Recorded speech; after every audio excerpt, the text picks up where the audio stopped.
ইলিশ মাছের সিজন চলছে আর আমি বাড়িতে ইলিশ মাছ করব না তা তো হতেই পারে না। তাই আজকে আমি ভাবলাম বাড়িতে একটু ইলিশ ভাপা করে নিই। তবে আজকে ইলিশ ভাপাটা কিভাবে করব তোমাদের সাথে শেয়ার করব। আর তার সাথে সাথে আমি কয়েকটা জিনিস করে নিয়েছিলাম, যেমন ভিন্ডি, কাঁকরোল ভাজা, কলা ভাজা আর এদিকে স্যালাড করে রেখেছি। তবে ইলিশ ভাপাটা কিভাবে করেছি তার রেসিপি আজকে তোমাদের সাথে শেয়ার করব বন্ধুরা।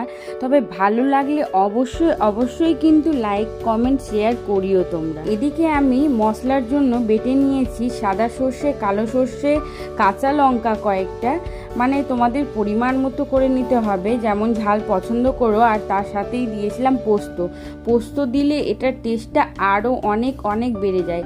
আর পেস্টটাকে একদমই স্মুথ করতে হবে, গোটা যেন কিছু না থাকে। হ্যাঁ, আর এদিকে আমি পেস্টটাকে ভালো করে মাছের সাথে মাখিয়ে আর কিছুক্ষণ